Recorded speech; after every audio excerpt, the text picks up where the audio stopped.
pessoal! Estamos aqui com mais uma edição do nosso podcast. Hoje um podcast diferente, porque eu tenho dois convidados, dois docentes aqui da AMPSE que são espetaculares, que sempre estão ajudando a gente com vários assuntos. A psicóloga Carla, que vai se apresentar, e o psi Marcelo, que vocês já devem ter visto algum pod dele, mas também se apresenta para quem é novo por aqui. Olá, pessoal, sejam muito bem-vindos. Obrigado. Bom, Marcelo da Rocha Carvalho, psicoterapeuta cognitivo comportamental, e a TREC, né? Terapia Racional Emotiva Comportamental, terapeuta de crianças e adultos. A gente brinca da TREC porque tem um pod que nós fizemos há algum tempo, né, Marcelo? Sobre o treco, que é a TREC, que eu brinco, que é um tipo específico de terapia. Não percam, depois procura lá nos nossos arquivos, lá no nosso YouTube, que vocês vão assistir, tá bem legal. Carla? Eu sou a Carla, sou Carla Cavalheiro Moura, sou psicóloga clínica. Trabalho lá no AMIT, Ambulatório dos Transtornos do Impulso, com o grupo de dependências tecnológicas. Muito bem. E já que ambos trabalham com crianças e adolescentes, a Carla mais com adolescentes, né? E eu também sou psiquiatra da infância e adolescência, como vocês sabem, a gente vai falar sobre um assunto que está bem em alta, que é a adolescência e tecnologia. Porque com certeza chega para vocês, e para mim chega demais lá no consultório, pais com o cabelo em pé desse tamanho, não sei o que eu faço, meu filho só fica enfiado no quarto, fica o dia inteiro jogando, ou até para crianças menores, olha, não para nem para se alimentar, não sai do celular. Então, essa conversa hoje vai ser muito legal, porque eu quero ouvir de vocês o que vocês têm visto, qual a opinião de vocês sobre tudo que está acontecendo, sobre essa nova geração que está aí. Primeiro, Carla, como é que você tem visto isso? Você vê bastante também na sua prática? Então, para mim é uma nova ordem social mesmo, né? A gente estava conversando sobre isso. Então, agora, o que tem acontecido? A tecnologia, ela está aí, não vai mudar, não vai voltar, né? E as famílias e os adolescentes e as crianças, eles precisam aprender a usar de maneira positiva, de maneira saudável. Eu costumo até brincar e dizer que talvez no futuro as escolas precisem ter uma matéria chamada educação digital. Boa! Né? Então, outra coisa que eu também falo bastante, que para os psis, principalmente, quer dizer, para todo profissional da área da saúde, é mandatório que ele investigue o uso da tecnologia por parte das crianças e dos adolescentes. Então, muitas vezes, eles chegam no consultório com uma queixa outra, com uma queixa qualquer. Então, é super importante que esse profissional investigue como é o uso, porque, às vezes, pode ter alguma questão ali bem preocupante ou que esteja até corroborando com esse diagnóstico, né? Com aquele diagnóstico, com aquela queixa que ele traz. Perfeito o que a Carla disse. Estou até pensando que tem uma série de inventários para a gente avaliar o comportamento de crianças ou de pré-adolescentes, Child Behavior Checklist, por exemplo, o inventário da administração do tempo da Rosa Kraus, que são ótimos, mas eles vão precisar ser atualizados com essa medida que ela está falando, porque eles não são questões hoje, né? Por exemplo, você vai ver lá no da Rosa Kraus, o uso do telefone, tá? Como é que você vai medir se o uso do telefone estava atrapalhando lá atrás, se a gente faz um monte de coisa por WhatsApp hoje? Então, é preciso mesmo, vem também, como ela disse, por outras queixas, e a gente está falando também de uma educação, né, esperada e uma educação errônea, né? Começou também lá atrás com aquela história, tá enchendo o saco na conversa no restaurante, tó o celular para você ficar distraído. Eu falo que o celular é a chupeta moderna. Exatamente. Né? Você vai lá, a chupeta digital, cala a boca, moleque, deixa eu comer, e é um problemão isso, né? E a gente trata mal também pais que atrasam a entrega, né? Como se estivesse fazendo alguma coisa de inadequado. Como se aquilo também fosse garantir que ele vai virar um super cara de TI ou de tecnologia lá na frente, que é um equilíbrio, né? E outra que ela falou também perfeito é pensar o seguinte, a pedagogia gastou muito tempo também sendo enfadonha, ela nunca procurou ser criativa para estimular as pessoas a estudar. O iPad é fantástico. Lindo, né? Sensacional. Nossa! E eu não sei, mas eu vejo em consultório crianças muito pequenas, às vezes com celular, e eles têm uma agilidade, uma facilidade, que aí eu falo, gente, mas como é que... Porque eu não consigo, né? A gente que é de outra geração, a gente não tem... Nós não somos digitais, nativos digitais, né? Nós não nascemos nessa era digital, como eles já nascem. Mas existe um certo limite que eu vejo que é ultrapassado, né? E muito cedo as crianças começam a utilizar. Vocês costumam orientar uma idade mínima? O que vocês falam para os pais? Tem um documento da Sociedade Brasileira de Pediatria, que é baseada no documento da Sociedade Americana de Pediatria, que preconiza que antes dos 2 anos, nada de telas. Zero telas. Zero telas, né? Se a gente for olhar assim ao redor, a gente percebe que não acontece, mas enfim. E aí eles vão delimitando alguns tempos, né? Então, tem sim. Então, o que eu acho legal o profissional psi fazer é ele baixar essa cartilha, é uma cartilha, e encaminhar para esses pais, né? Então, o máximo que eles sugerem que o adolescente pode ficar são 3 horas dia na tecnologia. Quantas horas que vocês costumam ver os adolescentes por dia? Infelizmente, não são 3 horas dia.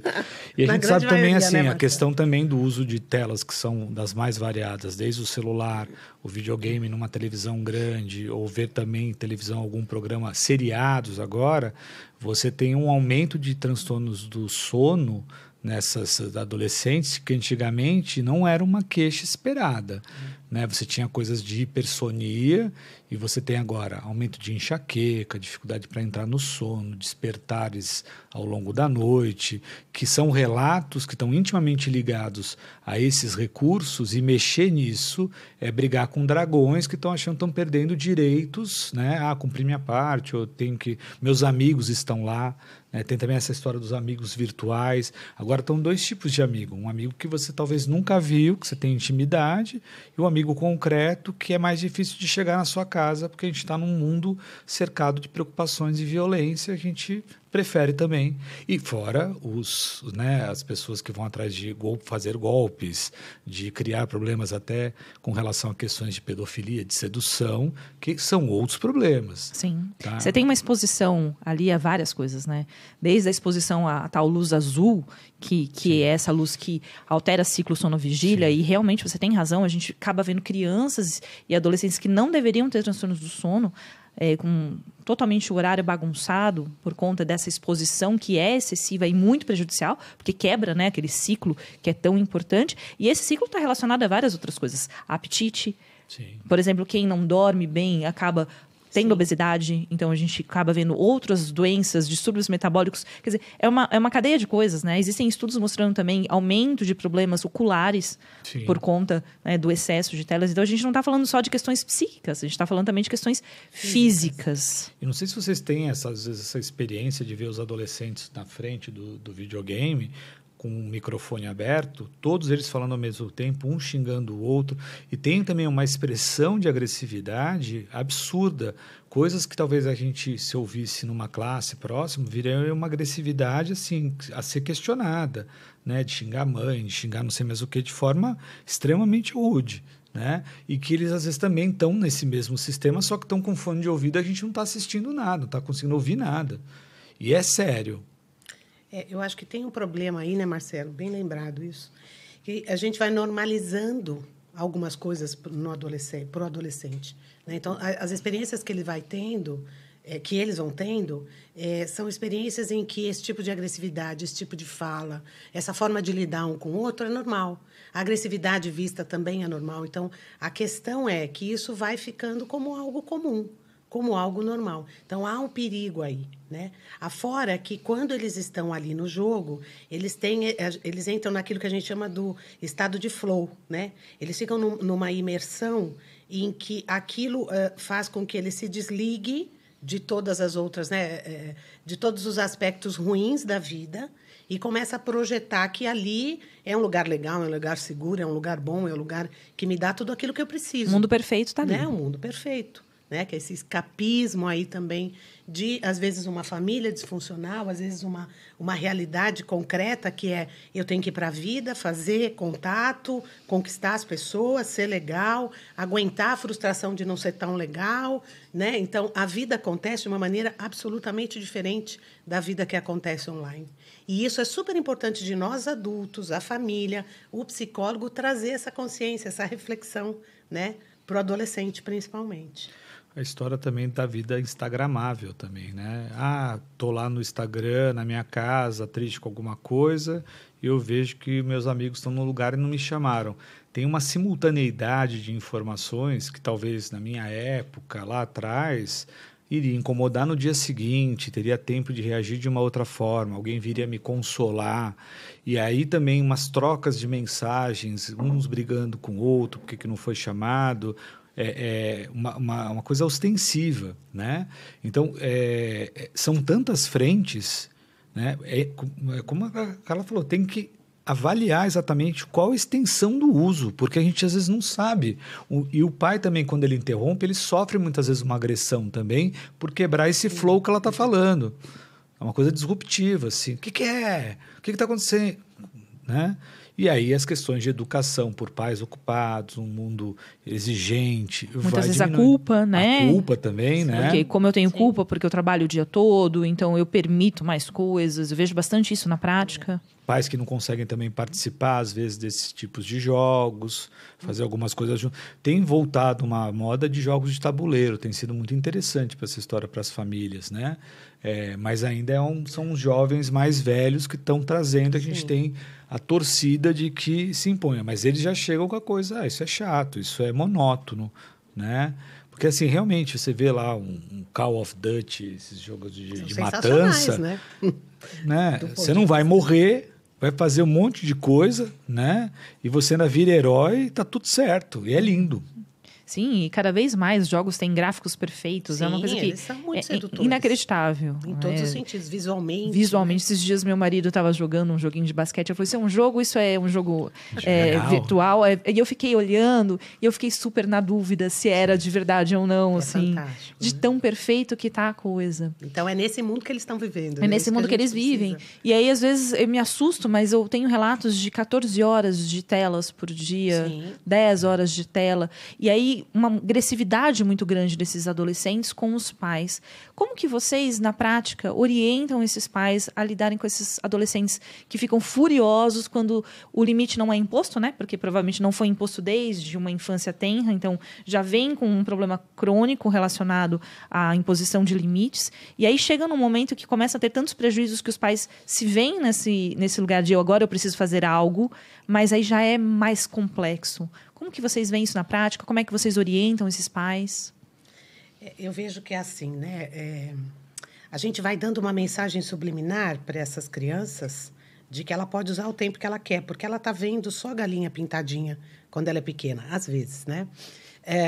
Mas aí ela vai entendendo, né? Essa criança vai entendendo que ela pode usar o tempo que ela quiser, porque para esses pais ela está vendo uma coisa que é mega inocente. E quando essa criança adolesce, esse pai começa a perceber que ele está, lógico, ali no quarto, vendo o que ele quer. Eu costumo até brincar, né? Você deixa seu filho sozinho numa praça? Não, eu não deixo, então. Deixar seu filho sozinho na internet é a mesma coisa, né? Guardadas todas as proporções, é a mesma coisa. Então, esse adolescente, quando você aí, enquanto pai e mãe, quer colocar uma regra, fica muito difícil. O que a gente fala sempre é que alguns limites têm que ser dados. Tem essa cartilha que eu falei para vocês. Então, os limites têm que ser dados desde criança. Não havendo esse limite, você precisa sentar e conversar com o seu adolescente. Eu, pelo menos na minha prática clínica, eu nunca digo para os pais interromperem, né, como o Marcelo falou, porque isso é disruptivo e sempre peço para esse pai, incentivo esse pai a conhecer o jogo. Sentar com esse filho, conhecer o jogo, conversar com esse filho e aí, aos poucos, ir colocando algum tipo de limite. Trazer os board games, os games, né, os jogos de tabuleiro, que é uma coisa que hoje os jogos de tabuleiro estão muito legais, estão muito parecidos com essa arquitetura dos jogos eletrônicos, um pouco parecidos, né? E aí esses filhos também podem fazer uma outra coisa junto com esses pais. Então, a orientação é nunca retirada total. Até porque, assim, a gente não vai demonizar a tecnologia, a gente não vai demonizar os jogos, né? O que acontece é essa exposição excessiva que causa esses prejuízos. Mas não são todos os adolescentes que vão ter prejuízo, né? Então, o que a gente precisa ir é fazendo com que eles, mesmo não tendo um cérebro pronto ainda do ponto de vista da autorregulação, mas eles tentem ir fazendo uma regulação onde eles tenham atividades offline e atividades online também, né? Principalmente as offline, né, Marcelo? A história também da maturação dos lobos pré-frontais, né? Ele dá um hiperfoco também para pessoas também que antes tinham problema de TDAH e não eram diagnosticados. como eu venho de uma escola comportamentalista, a ideia, dentro do que a Carla falou, é medir, né, qual é o grau de prejuízo e você entender que se tem uma atividade que está muito extensa, tá faltando uma rotina, né, bem, vamos dizer assim, fragmentada. Então, a ideia primeiro é organizar essa rotina para certas coisas e ver o quanto já impacta nos horários. Você tentar ver qual é o grau de cumprimento das outras atividades, para entender também que ele tem prêmios para poder ou recuperar o que ele já perdeu, né? Que não é bem assim, né? Mas você ocupar também essa pessoa com ofertas, né, do desafio, porque o problema hoje também é que o jovem, a partir também de uma epidemia de violência, né, os pais começaram a ficar mais seguros deles em casa, no próprio quarto. Não existe a praça no Brasil, né? Não existe espaço público, né? Andar de skate machuca, chutar uma bola pode tirar o tampão do dedo, né? Jogar taco pode ser perigoso, não tem espaço, você pode ser assaltado na rua. Então, meio que também foi um empurrão maior aqui no Brasil para certas coisas, para certas classes sociais, porque tem gente também que não tem acesso e tem outras vivências. Então, é estruturar a rotina. A gente precisa, esse pai, quando ele está muitas horas, ele já estava se esquivando dessa relação de alguma maneira, né? E aí a dificuldade aumentou, outros comportamentos inadequados surgiram, e aí ele precisa de um desenho junto com o terapeuta, né? Do jeito também que a Carla está falando, com cuidado, porque não é aumentar o choque, não é choque que vai resolver as coisas, né? Mas é essa coisa de um acordo diplomático, mas entendendo que tem uma hierarquia de coisas para ele poder viver a vida dele. Estudar, brincar com outras pessoas, sair, fazer coisas. Quantos pais às vezes param para falar, vamos tomar um sorvete, sei lá, agora, final de tarde, né? E não tem, ele não põe isso na agenda dele, né? Então, o casamento, eu acho, do que a Carla está falando, no sentido, né, desse entendimento também do uso da internet, que também é inescapável. Né? Não tem como ficar sem isso, não tem jeito. Né? Serve também para uma série de coisas, mas ele tem que ter uma rotina na casa. A casa tem que ser a rotina. Uhum. Né? Quantos adolescentes lavam louça hoje? Zero. Posso afirmar, zero. A rotina é protetiva em qualquer caso, né, gente? A rotina é importante para um adulto, para um adolescente, para uma criança. E outra coisa que vai acontecendo, né, Marcelo, que acho que reflete um pouco do que você está falando, o espectro de prazer deles vai se reduzindo, né, só a tecnologia. Então, esses pais precisam entender que eles vão ter que fazer um caminho aí, né, vão ter que fazer um exercício de trazer de novo e de fazer com que esse adolescente descubra que aquilo é prazeroso, que aquilo é legal, como tomar um sorvete, por exemplo. Sim. Porque pode o pai dizer, vamos tomar sorvete? Ele vai dizer, não gosto de sorvete, eu não quero sorvete. Eu tomo aqui, está aqui na geladeira, eu pego e tomo. Né? Não, mas a experiência de ir na sorveteria, sair de casa e tal. Então, eu costumo dizer para os pais que é um trabalho de formiguinha. Os pais, às vezes, se dão conta, ficam extremamente tensos, preocupados, porque também essa história da gente, nós profissionais da área da saúde, tentarmos trazer uma coisa mais alarmista, eu não acho que é legal. Eu acho que é a condição que eles estão vivendo.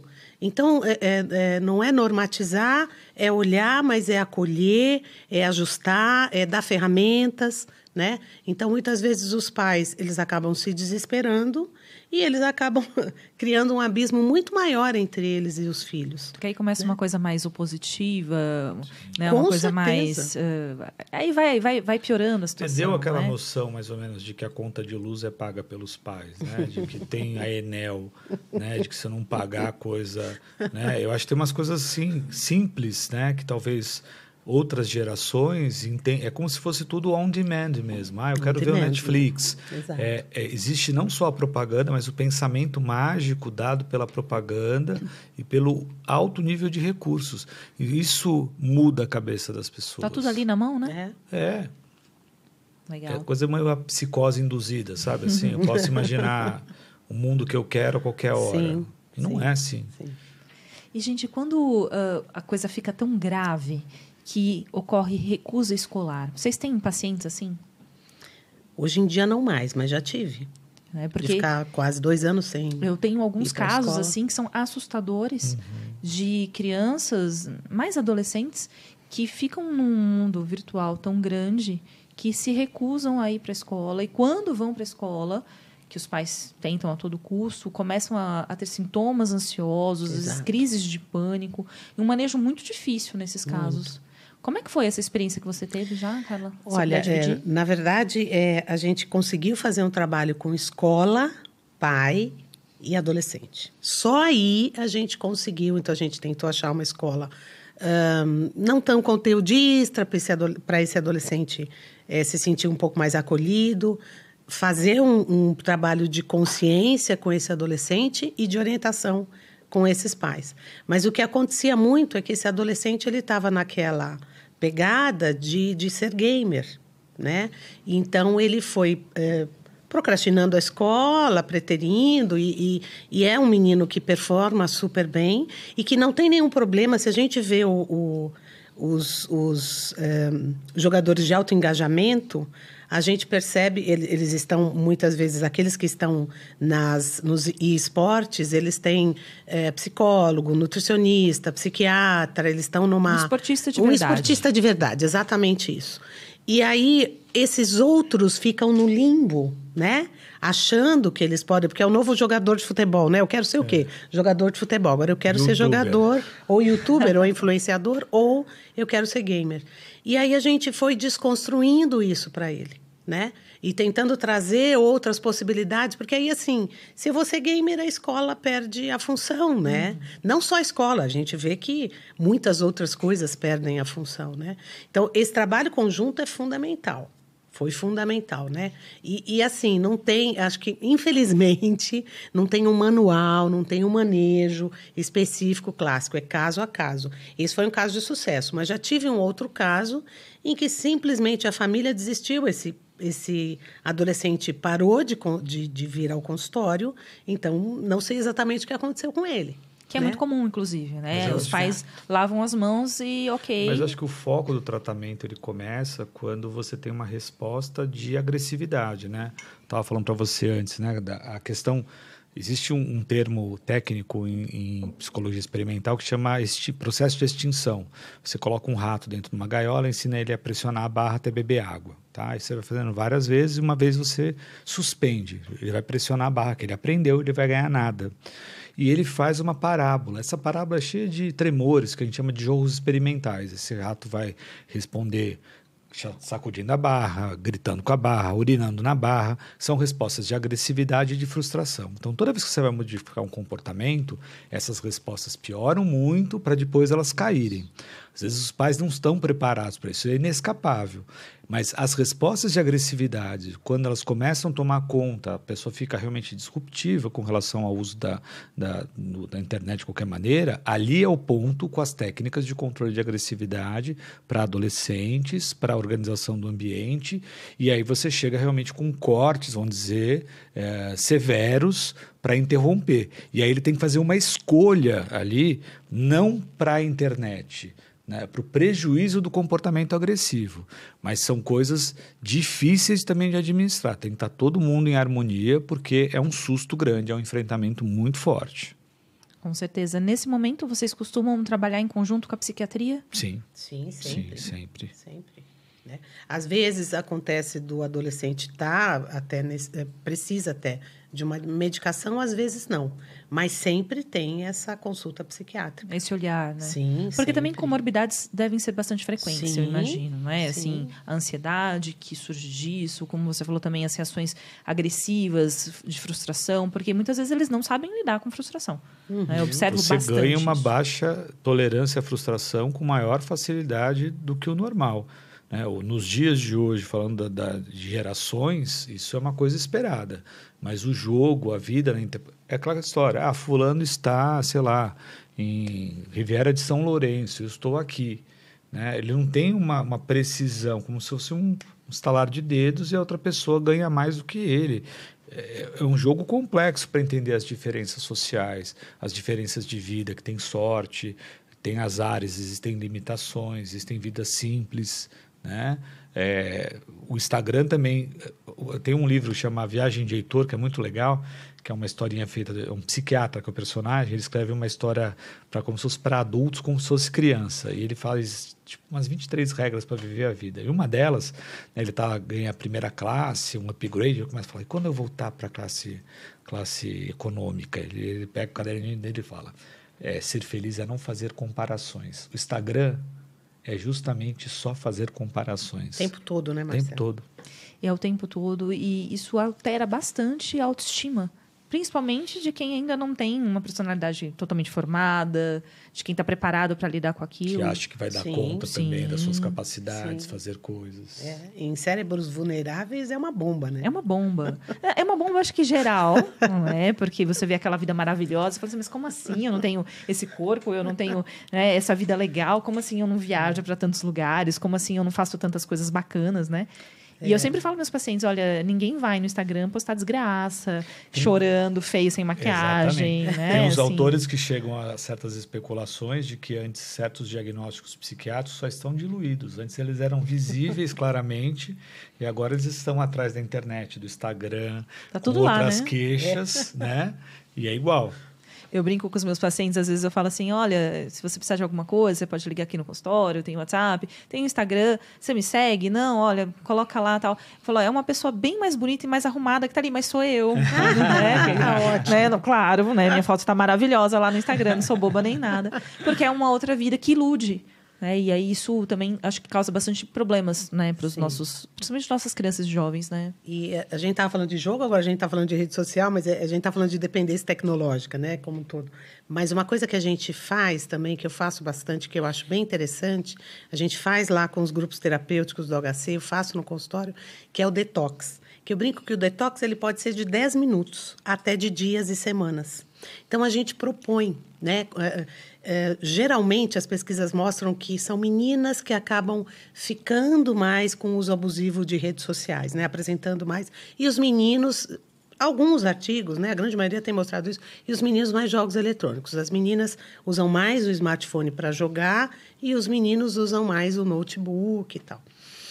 E aí eu proponho o detox e é impressionante o relato delas, porque elas dizem assim, nossa, Carla, eu fiquei tão mais calma, eu consegui fazer outras coisas, olhar para outras coisas, conversar com outras pessoas e me sentir muito melhor. Aí você vai e fala, bom, então por que você usa aquilo que faz com que você se sinta tão mal? Né? Porque quando a gente propõe um detox, porque eu faço detox de tempos em tempos, né? E aí o primeiro detox é aquela coisa, quando eu vou voltar. E é ele que determina, não sou eu. Né? Então, às vezes eu falo, você pode fazer de 10 minutos, 1 hora, 2 dias, 1 semana, 1 mês, 1 ano, né? E aí vou brincando. E aí fica nessa coisa, quando que eu vou voltar, tal. E quando volta, é interessante. Conforme ele vai fazendo esses detox, na minha experiência eu tenho visto que cada vez mais ele vai, né? Esse adolescente vai conseguindo, as meninas principalmente, elas vão conseguindo fazer uma leitura um pouco mais... menos que traga menos essas questões de nossa, eu estou me comparando. Não, elas conseguem se proteger um pouco mais. Você fica com uma visão mais realista, talvez. Eu não fui paciente da Carla, mas uma vez, recentemente, eu resolvi ficar umas 3 semanas sem... Desinstalei o Instagram e o Facebook. Isso é vida, né? Foi muito interessante, mudou muito meu uso do Instagram.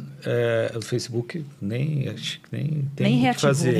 Assim, mas foi engraçado perceber, né? Eu comecei a olhar outras coisas, a ler mais coisas, tanto dos livros que estavam disponíveis, como de artigos. É óbvio que tem internet, mas aquilo é um consumo. As pessoas não entendem. É que nem aquela ideia que todo mundo acha que o traficante é um cara legal que quer te dar estados alterados de consciência. Não, é um negócio. Ele quer que você fique viciado e quer que você gaste dinheiro com ele. Certeza. A internet também tem isso. E as pessoas não estão nessa defesa. Só acham que só tem belezas. Tá tudo lindo. Tá tudo lindo. Mas todos os algoritmos ali por trás estão querendo a grana, né? O algoritmo, principalmente. Os próprios jogos, né? Quando a gente pensa, eles são gratuitos. Né? São de Acredito. verdade gratuitos. Né? Perdeu a função, aquela frase que não existe almoço de graça? Eu não estava sabendo, ninguém me avisou. Continua valendo, acho. né? Parece que E não esquecer, né, gente, que tem uma gama enorme de profissionais trabalhando para cada vez mais engajar as pessoas na tecnologia. Isso é fato, né? No mundo inteiro. Então, nós, né, da área da saúde, temos que trabalhar cada vez mais para trazer consciência para esse pessoal, jovens, adultos, pessoas da terceira idade que, pós-pandemia, começaram a apresentar problemas de uso abusivo. Também, não é o que nós estamos falando aqui, mas eu acho Acontece que fica para um também. outro momento, Sim. né? E trazer consciência, porque eu acho que não é o alarmismo, não é a demonização, é a consciência de que eu tenho, né? Eu sempre brinco, quem que é o outro na relação com o adolescente? Não pode ser a tecnologia, né? Do ponto de vista do desenvolvimento integral desse adolescente, não pode ser a tecnologia. E está saindo muitas vezes, né? Sim. E né? E o cara tá falando, a gente tem uma tendência a idealizar as coisas. Você tem que ter um olhar complexo, como ela está falando. Né? Não é também demonizar e falar não dá, vou voltar para a idade da pedra, vou fazer... Né? Vou deixar meu filho sem celular até completar 18 anos. Não, só fazer feng shui, essas coisas. Tipo, não. Mas não idealizar também, né? Ah, perfeito, é ótimo. Meu filho vai ficar mais esperto, porque ele... Não, menos. Bom, já que a gente está nessa conversa super legal... No rumo, mas mudando um pouquinho o rumo, o que vocês estão achando dessas inteligências artificiais pensando nos adolescentes? Porque é assustador, né? Você coloca lá tal coisa e, sei lá, redação sobre tal coisa, e ele vai e escreve em questão de segundos, e aí você não precisa pensar. O que vocês acham disso, hein? Eu estou só preocupado de novo com a história da pedagogia. Eu acho que o professor tem que ser cada vez mais interessante. Eu acho que a gente tem falhado. Vai ter que se reinventar, né? Ele vai ter que ser... Porque assim, você hoje eu estava conversando com o Thiago Rivero, que é um psicólogo conhecido aqui em São Paulo, neuropsicólogo, da Unifesp, e a gente estava falando sobre isso, sobre brincar com esse GPChat, não sei se estou falando certo o nome. Acho que é chat GPT. É isso aí. E aí, ele estava falando que ele fez um teste ali com relação à formação de um texto, né? Aí todo mundo já foi lá escrever. É demais. Eu também fui lá, Sensacional. eu achei fantástico. É sensacional. E eu acho que aquilo como recurso também de comparação, por exemplo, ele estava pedindo para fazer ele gravou um texto no WhatsApp, jogou lá e pediu para pontuar e fazer aquilo virar um texto. E ficou realmente muito interessante. Então, eu acho também isso é uma ferramenta. Agora, se você quiser usar só uma ferramenta para burlar e não fazer... Que é o que eu temo que vai acontecer. Acho que vai acontecer bastante, mas Porque, também tem esse lado positivo. Escuta, vamos combinar nós dois aqui. Quando você coloca um caminho lá no seu GPS, no seu Waze, você pensa... Olha, mas o Fala Waze... a verdade. Então, eu acho que a maior facilidade é o Waze. Mas assim, você deve perceber também que você está tendo um raciocínio sobre deslocamento e decorar certas ruas que antes você tinha dificuldade. Você só ia atrás dos certas referências e o lugar que você ia chegar. Tem nomes que você... E depende de pessoas também, do tipo de padrão, né, de conhecimento da pessoa. Mas eu tenho... por exemplo, acumulado mais ruas do que o normal. Antes, eu, em São Paulo, sou santista, todo mundo já sabe, eu chegava, tá bom, Zona Leste, né? Vai lá, o Morumbi. Hoje eu estou sabendo um número maior de ruas e porque ele está ali na tela dando o nome de tudo. Eu consigo ler, eu consigo gravar algumas coisas. Mas também tem a automaticidade e a não preocupação. Quero ir para Araraquara. Você só vai, né? Eu vou. Sim, só o nomezinho falando, Marcelo. Às vezes eu nem olho a tela. Só o nomezinho vira direita, falando. vira esquerda e eu isso, sou de uma época que a gente tinha um guia, né? Não sei se você... lógico. Aquilo era sensacional, porque para a mulher... Não, sensacional não. Calma, deixa eu terminar. Porque você tinha que recrutar ali umas habilidades para a mulher, que não tem muita orientação espacial, né? Que eram sensacionais. É horrível, sim. Não, mas eu digo para... É engraçado. A Marina não sabe. Mapográfico. Gente. Tem até um amigo meu que fazia aquilo. Você abria, soltava duas páginas, você lembra? Porque ele era tão grande, porque não tinha. Era assim, ó, Marina. Então... E outra, eu não conseguia saber, Marcelo, a direção do livro. Meu marido, na época era meu namorado, ele falava, mas você está com a direção totalmente errada, por isso que você não está conseguindo achar. Que o engenheiro, ele acha que todo mundo quer ser engenheiro, né? Então, ele botava uns sinaizinhos ali da direção e para ele estava tudo bem. Eu, que não sou engenheiro, também não a gente... Né? Eu lembro do guia 4 rodas, era nesse esquema. Para viajar, você pegava as Mas estradas... o mapográfico era o upgrade do negócio, era 2 vezes maior. Como eu falei, era tanta página que você ia ficando com partes dele, né? Mas é isso, né, gente? A tecnologia vem para ajudar muito, Muito. Mas, por outro lado, em alguns momentos, faz com que a gente acabe pensando menos, né? Eu vejo por mim, quando eu coloco lá no Waze, eu não tenho preocupação alguma, eu não penso. Simplesmente vou e talvez essa inteligência artificial venha para ajudar, seja muito interessante, possa até ajudar os professores, possa ajudar, mas eu temo também um mau uso, assim como as telas, em algum grau, acaba tendo mau uso hoje. Olha, eu acho que assim, a gente está escrevendo menos, né? Não muito só à menos. mão, mas o que vai acontecer com esses jovens é que o tal do famoso copiar e colar, né?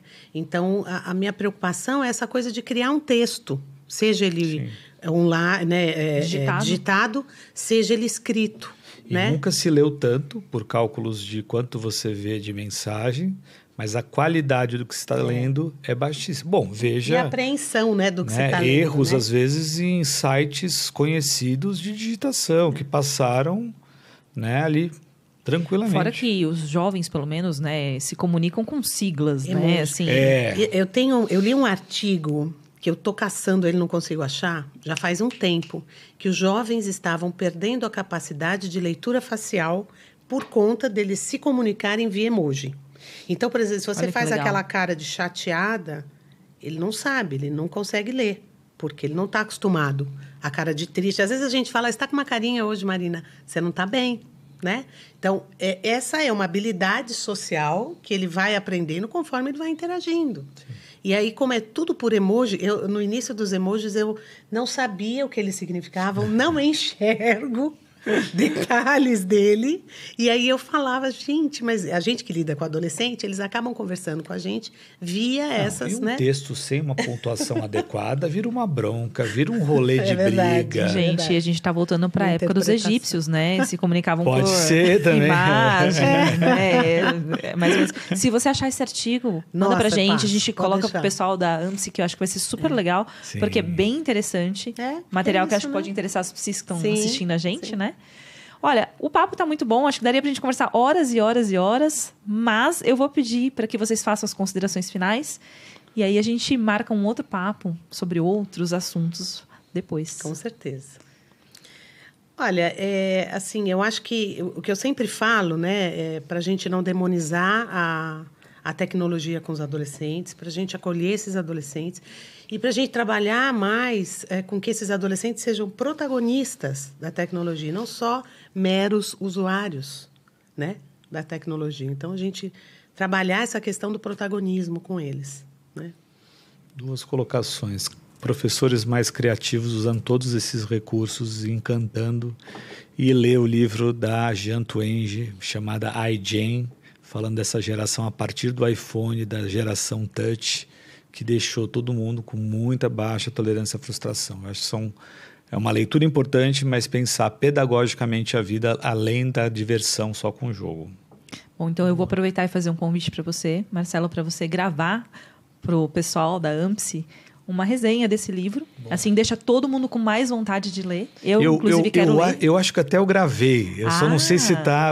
Depois o Luiz vai ter que me ajudar, mas eu acho que eu já gravei. Legal. Tá então, bom? Se gravou, a gente vai colocar logo em seguida do nosso podcast aqui, a sua resenha, porque aí o pessoal fica mais instigado. Juro que a Universos não está me patrocinando. É um livro muito bom, tá bom? Tá. Gente, muito obrigada pela presença de vocês. Foi um prazer enorme essa conversa dupla aqui, que foi a minha primeira experiência. Adorei, acho que engrandece mais, porque são visões diferentes de pessoas que trabalham com as mesmas questões, né? E só tenho a agradecer demais, muito obrigada. Sempre voltem aqui, muitas vezes. Uma delícia, adorei. E deixem suas dúvidas, depois o pessoal responde para vocês nos grupos, os docentes estão sempre de olho ali nas perguntas. Então, ouviu o podcast, ficou com dúvida, quer fazer algum comentário, deixa lá pra gente. E é isso aí. Até a próxima, pessoal. Até.